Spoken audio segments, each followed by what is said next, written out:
Hello வணக்கம் and welcome to create Indian Tamil channel. இந்த வீடியோவில் நம்ம அதை பற்றி பார்க்க போகிறோம் அப்படின்னா ஐபிஎல் 2025 ரிட்டன்ஷன்ஸில் அந்த salary bracket அப்படிங்கிற ஒரு விஷயம் மும்பை இந்தியன்ஸ்க்கு மிகப்பெரிய லெவலில் தலைவலியை கண்டிப்பாக கொடுக்கும்னு அந்த ரூல்ஸ் எல்லாம் வரதுக்கு முன்னாடியே நம்ம வந்து பேசியிருந்தோம். இப்போ அதே விஷயம் தான் வந்து நடந்துட்டுருக்கு.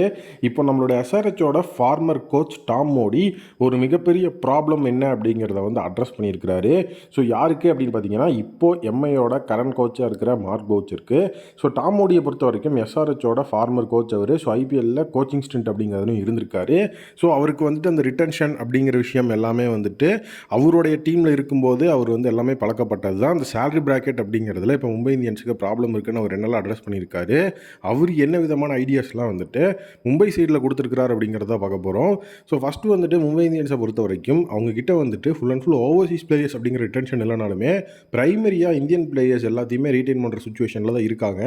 ஸோ 8 பிளேயரோட ரிட்டன்ஷன் அப்படிங்கிறத கொடுத்தா தான் அவங்களுக்கு வந்துட்டு ரிட்டன்ஷன் வந்துட்டு ஷாட்டில் ஆகுமே தவிர அந்த ஓவர்சீஸ் சைடில் வந்துட்டு வர பிளேயர்ஸ் அந்த சேலரி விஷயங்கள் அது வந்து செட்டில் ஆகிறதுக்கு வாய்ப்பு இல்லை. ஏன்னா பிசிசிஐயை பொறுத்த வரைக்கும் ஸோ அவங்களோட ரிட்டன்ஷன் ரூல்ஸில் நிறைய டெஸ்ட்டு கொண்டு வந்திருந்தாங்க. அதில் ஒரு டெஸ்ட்டு தான் 4th and 5th ரிட்டன்ஷனுக்கு 3rd ரிட்டன்ஷனை விட அதிக சேலரி அப்படிங்கிறது. 3rd ரிட்டன்ஷனுக்கு 11 கோடியும் 4th ரிட்டன்ஷனுக்கு 14 கோடியும் 5th ரிட்டன்ஷனுக்கு 18 கோடி அப்படின்னு சொல்லி அந்த இடத்துல வந்துட்டு அவங்க வந்து சேலரி கேப் இன்க்ரீஸ் பண்ணியிருந்தாங்க.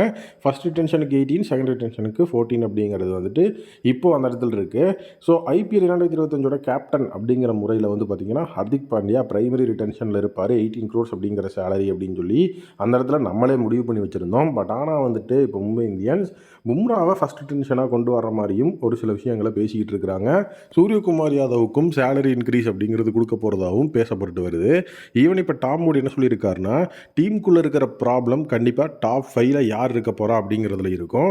ஏன்னா வந்துட்டு இந்த ஐபிஎல் 2025 வந்துட்டு 18, 14, 11 மறுபடியும் 14, 18 அப்படின்னு சொல்லி தான் சேலரி கேப் இருக்குது. 5 பிளேயர் தான் நீங்கள் ரிட்டைன் பண்ண முடியும். அதில் உங்களுக்கு கோர் பிளேயரு ஹர்திக், பும்ரா, சூரியகுமார் யாதவ், அதுக்கப்புறம் ஹர்திக் பாண்டியா, கேப்டன் ரோஹித் சர்மா அப்படிங்கிற லெவலில் வந்து பார்த்தீங்கன்னா அந்த இடத்துல வந்து 5 பிளேயர்ஸ் இருக்காங்க. ஸோ 5 பிளேயர்ஸை நீங்கள் கண்டிப்பாக இந்த 5 பொசிஷனில் வச்சு தான் ஆகணும். அப்போ யாரை வந்துட்டு எந்த பொசிஷனில் வைக்கலாம் அப்படிங்கிற ஒரு விஷயம் வரும். ஸோ ஃபஸ்ட்டு நீங்கள் ஹர்திக் பாண்டியாவை வந்துட்டு 18 crores ப்ராக்கெட்டில் வச்சிட்டிங்க அப்படின்னா ஸோ அடுத்தது சூரியகுமார் யாதவ், பும்ரா அப்படின்னு சொல்லி 2 பிளேயர் இருப்பாங்க. இதில் 18 crores என்னோட ஒப்பீனியன் படி 18 crores அப்படிங்கிற சேலரி பேக்கெட்டுக்கு தகுதியான பிளேயர்ஸ் 2 பேர் தான். ஒன்று சூரியகுமார் யாதவ், இன்னொன்று வந்து பார்த்திங்கன்னா பும்ரா. இவங்க 2 பேர் தான் 18 crores அப்படிங்கிற அந்த ஒரு சேலரி பிராக்கெட்டுக்கு தகுதியான பிளேயர்ஸ். ஸோ அதை தாண்டி வந்து இப்போ ஹர்திக் பாண்டியா நீங்கள் ஆக்ஷனில் ரிலீஸ் பண்ணால் கூட அவர் வந்து இது மெகா ஆக்ஷன் அப்படிங்கிறதுனால 18 crores போவாரா அப்படிங்கிற விஷயம் கண்டிப்பாக வந்துட்டு எனக்கு ஒரு மிகப்பெரிய டவுட்டாக தான் இருக்குது. அதே நேரம் வந்து நீங்கள் சொல்லலாம் கண்டிப்பாக வந்து ஹர்திக் பாண்டியா வந்துட்டு 18 crores 20-25 கோடிக்கெலாம் போவார் அப்படின்னு சொல்லி. ஸோ இதில் வந்துட்டு இன்னொரு விஷயம் என்னென்னா அந்த லெவலுக்கு இந்த மெகா ஆக்ஷனில் யாராலையும் பிட் பண்ண முடியாது. அதுக்கு இருக்கிற முக்கிய ரீசன் இப்போ வந்துட்டு 3 பிளேயர்ஸோட ரிட்டன்ஷன் அப்படிங்கிறது நம்மகிட்ட கிடையாது. 5 பிளேயர்ஸோட ரிட்டன்ஷன் அப்படிங்கிறது தான் இருக்குது. 5 பிளேயர்ஸ் ரிட்டன்ஷன் அப்படின்னு நம்ம யூஸ் பண்ணிட்டாலே நம்மக்கிட்ட வந்து பார்த்திங்கன்னா 75 crores அப்படிங்கிறது காலி ஆயிரும். ஸோ அப்படி இருக்கும்போது மறுபடியும் வந்துட்டு நம்ம வந்து நம்மளோட 45 crores அப்படிங்கிற சேலரி பிராக்கெட்டை வச்சு தான் நம்ம பிட் பண்ணணும். 45 crores அப்படிங்கிறத வச்சு நம்ம வந்து ஸ்குவாடை கம்ப்ளீட் பண்ணுறதுக்கு மினிமம் வந்துட்டு 15 to 18 பிளேயர் எடுக்கணும் மினிமம்.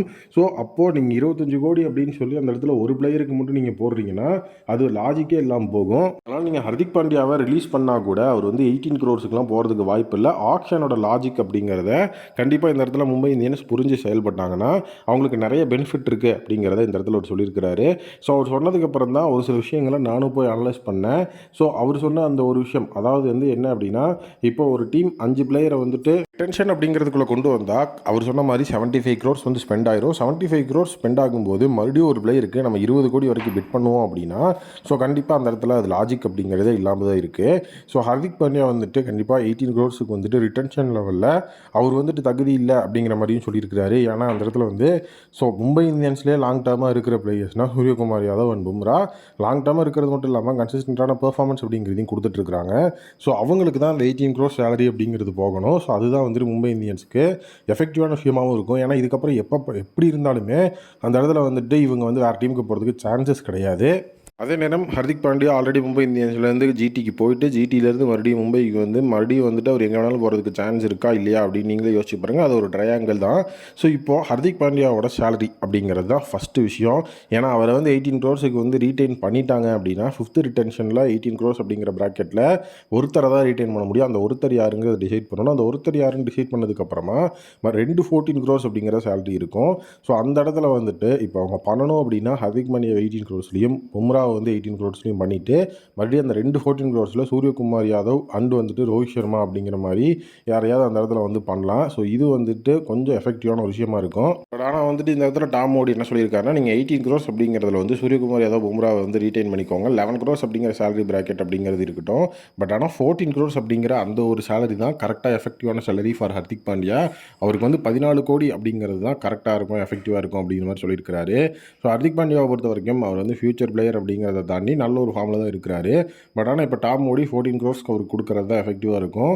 நீங்கள் 18 crores கொடுக்குற மாதிரி இருந்தால் அது ஹர்திக்கு இல்லை, சூரியகுமார் யாதவுக்கும் பும்ராவுக்கும் கொடுங்க அப்படிங்கிற மாதிரி ஒரு விஷயத்த இந்த இடத்துல அவர் சொல்லியிருக்கிறாரு. ஸோ மும்பை இந்தியன்ஸோட சைடில் இதை ஒரு ஐடியா அப்படிங்கிற மாதிரி எடுத்து வச்சிருக்கிறார். ஸோ இதை அவங்க எப்படி ஒர்க் அவுட் பண்ணுவாங்க அப்படிங்கிற ஒரு விஷயமும் அந்த இடத்துல இருக்குது. ஏன்னா மும்பை இந்தியன்ஸ் கண்டிப்பாக இதெல்லாம் டிஸ்கஸ் பண்ணி அனலைஸ் பண்ணணும். ஏன்னா இப்போ 5 பிளேயரையுமே அவங்க ரீட்டைன் பண்ணுறாங்கன்னா 75 crores ஸ்பெண்ட் பண்ணி தான் ஆகணும். அது மட்டும் இல்லாமல் இப்போ 3 பிளேயர்ஸ்னால் உங்களுக்கு ஆர்டிஎம் அப்படிங்கிறது அதிகமாகும் அப்படிங்கிற ரூல் இருக்குது. ஸோ அதனால் அதை வச்சு அவங்க பிரைமரி பிளேயர்ஸில் ஒரு 3 பேரை மட்டும் ரீட்டைன் பண்ணிட்டு யாரையாவது ஒரு 2 பிளேயரை வச்சுட்டு அந்த இடத்துல ரிஸ்க் எடுக்கிறாங்களா அப்படிங்கிறதையும் அந்த இடத்துல டிசைட் பண்ணணும். நீங்கள் என்ன நினைக்கிறீங்க அப்படிங்கிற உங்களுடைய ஒப்பீனியனை கமெண்ட் செக்ஷனில் மறக்காமல் கமெண்ட் பண்ணுங்கள்.